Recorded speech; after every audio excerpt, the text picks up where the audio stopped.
Shalom. I want to first start off giving all praises, honor, and glory to Yahweh Ba'Shem, Yahweh Shai, Ba'Shem Rakakwadash.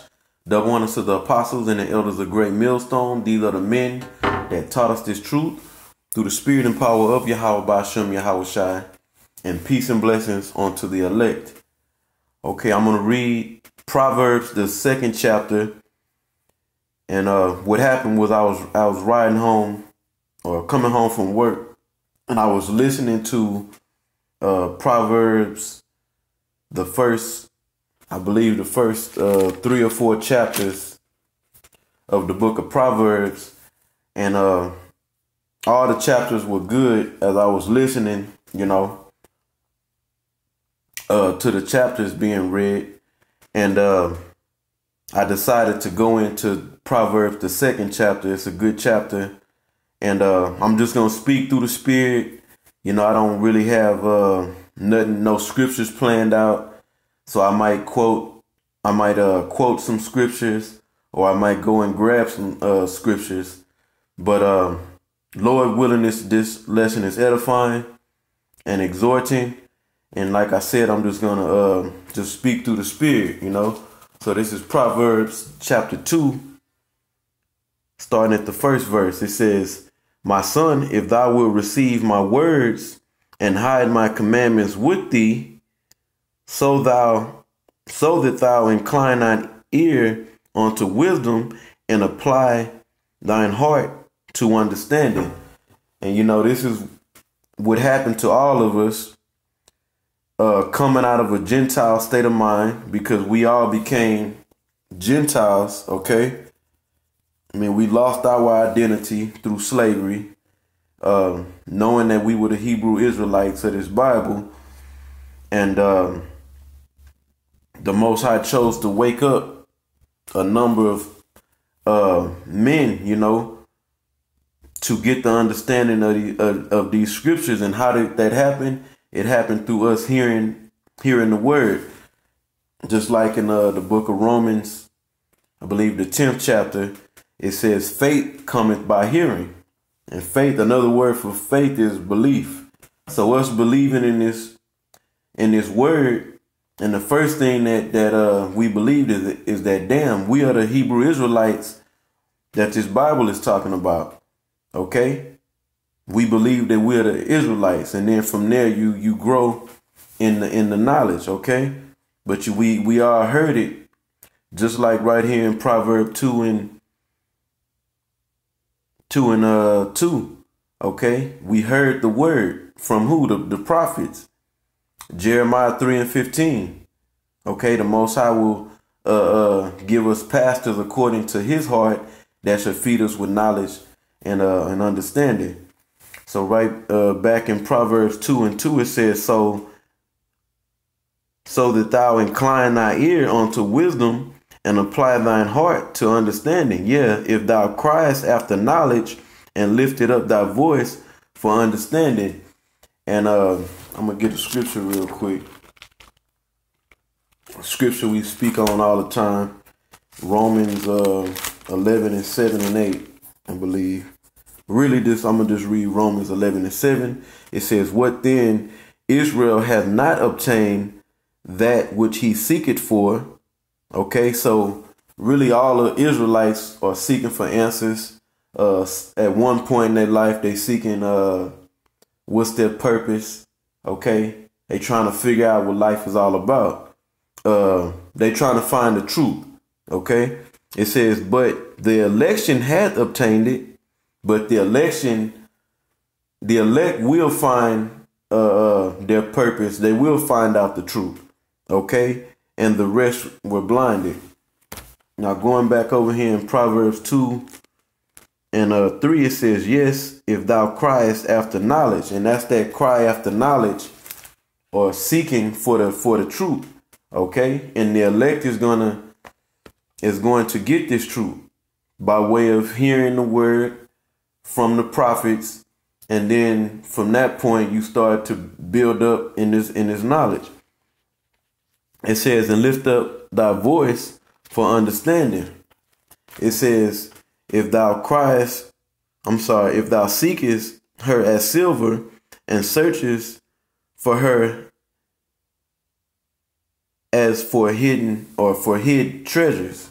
Okay, because once we heard this word, we want to get deeper into this knowledge. We want to dig into these scriptures as if a person that found or heard about a treasure that was looking, and they said for sure the treasure is, if you keep digging, you'll find this treasure. Okay, so we found the treasure. Okay, we look at these scriptures as very valuable. We put everything else on the back burner. Okay, and counted it for nothing to get this knowledge. Just like Paul said in Philippians 3:8, he counted it all but dung, okay, to receive the excellency of the knowledge of Yahweh Mashiach. Okay, so reading on, it says, then shall thou understand the fear of the Lord.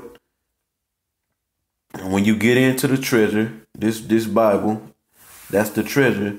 Then shall thou understand the fear of the Lord Yahweh, and find the knowledge of the Most High. For the Lord giveth wisdom, out of his mouth cometh knowledge and understanding. He layeth up sound wisdom for the righteous. And that sound wisdom, of course, is right here in the scriptures. It says, he is a buckler to them that walk uprightly. Okay, so if you doing as you commanded, then the Most High is going to protect you. Okay, it says he keepeth the paths of judgment and preserveth the way of his saints. That's the elect. It says, then shall thou understand righteousness and judgment and equity, yea, every good path. It says, when wisdom entered into thine heart. So that's when you're going to understand righteousness and judgment and equity, or another word for equity is justice. Okay. It says, yea, every good path. When wisdom entered into thine heart, the heart is talking about our mind. And like I mentioned earlier, based upon Proverbs 2:2, Romans 10, I forget the verse, but where it talks about faith coming by hearing, and there's many scriptures on it, but I'm just naming a couple. When you hear this word, okay, that's when the wisdom entered into your mind. It says, and knowledge is pleasant unto thy soul. And when we hear this word, it's pleasant unto us. It's rest, just like it's pleasing for you to get sleep, or for you to get actual rest. When we heard this word, it was pleasing, and we were looking forward. You look forward to getting those spiritual feedings. Okay, spiritually eating on this word, it pleases you. Okay, as a comfort. This is the comfort. This is the comforter. It comforts you. It says, verse 11. It says, discretion shall preserve thee, understanding shall keep thee. And I looked that word discretion up, and like I got a still screen up, so I'm not pulling up, and I got airplane mode on too, so I'm not gonna pull up the word. I forget the Hebrew pronunciation of the word, but it's basically going into devices or a plan, and the plan is to keep teaching it. Once you get this word, for us teachers, is to have faith. And the way that you show that you have faith is by your works. That's James 2:17 and 18. Okay, you show your faith by your works. And the main work is to teach this word. Go out on the highways and byways, in season, out of season, and teach the word, and put these lessons up. And of course, you walk rehearsing the righteous acts to the best of your ability. That's the plan. What is that?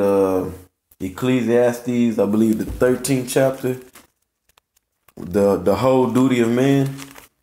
Is that the right? Let me check that. Make sure.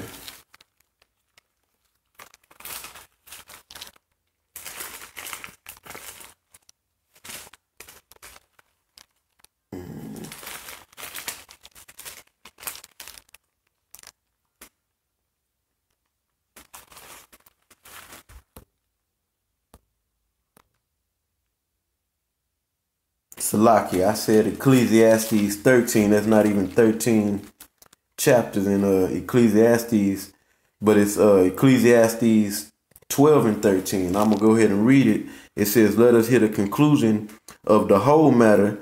Fear the Most High, fear Yahweh by Hashem Yahushai, and keep his commandments, for this is the whole duty of man. Okay, and our main duty, of course, we're supposed to rehearse the righteous acts to the best of our ability and teach this word. So going back to Proverbs, it says, discretion shall preserve thee, understanding shall keep thee. Okay? It says, to deliver thee from the way of the evil man, from the man that speaketh froward things. And if you look that word froward up, it goes into perverse or fraud. And that's the so-called white man. We were all cultivated, okay, or groomed. All these thoughts was planted in our mind, okay, how to think, what to think about life, okay, his way of life, his philosophy, okay. It says, who leave the paths of the upright of, let me read that again, who leave the paths of uprightness. Yeah, the so-called white man is opposite to walking according to the right way, which is according to the law, statutes, and commandments of this Bible. It tells you that in Psalms 50, that he hated instruction, okay, that he took the covenant in his mouth, but cast it behind him, okay. That's roughly paraphrasing the scripture. I believe that's, matter of fact, let me go ahead and get it. Psalms 50. Yeah, 50 and 16 and 17. It says, but unto the wicked the Most High said, what hast thou to do to declare my statutes, or that thou shouldest take my covenant in thy mouth? Seeing thou hatest instruction, and casting my words behind thee. Okay, so the so-called white man is not about being upright. And it tells you right there in Psalms 50, 16, and 17. Okay, it's not in him to be right. So us leaving off from that way, because that's the way we were raised according to his way of life. And then we had, through hearing the word, this word planted in our mind. Okay, and then we have to constantly get into these scriptures so that this word can grow in our mind. Okay, it says, who leave the paths of uprightness to walk in the way of darkness. Okay, and it tells you there's many scriptures on it. One scripture one chapter that speaks about the light, and the Yahushua as the light is St. John. One of my favorite chapters in the scriptures, the 3rd chapter, that he is the light. Okay, and it's really referring to the wisdom, knowledge, and understanding of these scriptures, which Yahushua is an embodiment of. Okay, it says, who rejoice to do evil. Ain't that a bitch? The so-called white man rejoices to do evil, and he shows that in his kingdom. He rejoices in homosexuality. He rejoices in uplifting women. He rejoices in all manner of wickedness. Okay, and he makes the people to believe it's okay to laugh, to smile, party, and bullshit about wickedness, man. To be happy about wickedness. Okay. All you gotta do is look at America and the things that take place in this God-forsaken country, okay? And that's the pinnacle of wickedness. Okay? It says, and delight in the frowardness of the wicked. It says, whose ways are crooked, and they froward in their path. And that, like I said, if you go into that word froward, it's talking about perverse or fraud. Okay, they're not real, but he'll have you believe that he can give you the answers to what life is about, the things you should do, the way you should walk your life. And really, he tell you whatever you want to do it.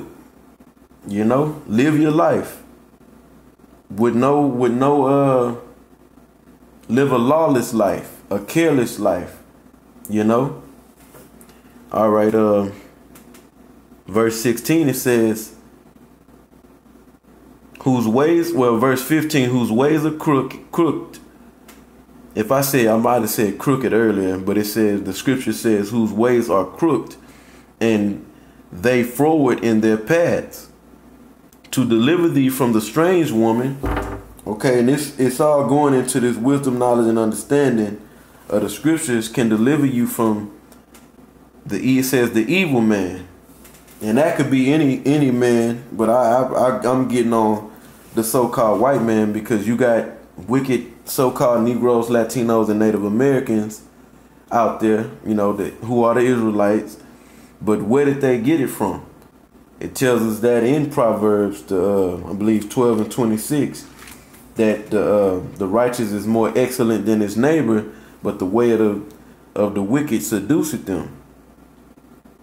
Okay, so they following in the footsteps of their God, the one because they believe in the so-called white man. Okay, let's see, verse 16. So yeah, all this, the wisdom, knowledge, and understanding of the scriptures can deliver you from the wrong way. Okay, but our people, as you read in Proverbs, the 1st chapter, they don't want to hear about the right way. Okay, they want to stay indulging in the ways of Babylon the Great. Okay, it says, which forsake it.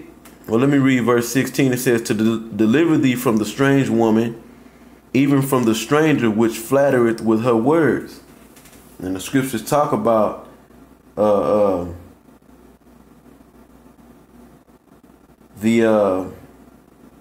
serpent in the garden, the devil, which means deceiver. All this is the wicked, which is all referring to the so-called white man, and who is Esau. If I didn't mention that, according to this Bible, the Edomites, that's the so-called white people. And they have a very smooth tongue. Okay, it tell you in Revelation, the 12th chapter, it refers to the so-called white man as that old serpent, the devil, and Satan. And it tells you and you know, if you read in the beginning of Genesis, I don't know if it's the 2nd or the 3rd chapter, it say that the serpent was more subtle than any beast of the field. Okay, with his wordplay. And it also tells you in Psalms 55, I believe, that his words was softer than oil and smoother than butter. Okay, this man has a slick tongue, a slick forked tongue. Okay, but this wisdom can keep you from that way, keep you from his slick words, which is to deceive you, to tell you that he's for your good, for your better, or for the better of your life, when he's really just there to destroy you and kill you. It says, which forsaketh the guide of her youth, and forgetteth the covenant of her God. It says, for her house inclineth unto death, and her paths unto the dead. Okay, that's why the scriptures say in Revelation 11 and 8 that their dead bodies shall lie in the street of the great city. Okay? And it's talking about us being spiritually dead. And why are we spiritually dead? Because we walking around with this man's philosophy in our mind and not the truth of this Bible. Okay? Not knowing who we are. This fucking piece of this damn devil done told us we were African Americans, that we were Latinos, Hispanics, Native Americans, Puerto Ricans, West Indians, Jamaicans. Okay? When we are the Israelites of this Bible. It says, verse 19, none that go unto her return again. Yeah, if you go onto this man's way of life, you done, man. Okay, at least the Most High have mercy on you and wake you up to this truth. It says, neither take they hold of the path of life. Okay? It says, that thou mayest walk in the way of good men and keep the paths of the righteous. For the upright shall dwell in the land, and that's the Israelites. Ultimately, we going to dwell in the land of Israel when this so-called white man, the Edomites' kingdom, is taken down, okay? It says, and the perfect shall remain in it, but the wicked shall be cut off from the earth, and the transgressors shall be rooted out of it. And ultimately, you know, this can go into Esau, the so-called white man, because he's going to definitely be rooted out of the earth. And they are transgressors because they don't believe in this book and they will not follow the ways of this Bible. Okay, that's Obadiah 1:18. So with that, I hope this lesson was edifying and exhorting. Once again, I want to give all praises, honor, and glory to Yahweh Ba'ashem Yahweh Shai, Ba'ashem Rakakwadash. Double honors to the apostles and the elders of Great Millstone, the men that taught us this truth through the Spirit, and peace and blessings on to the elect, and Shalom.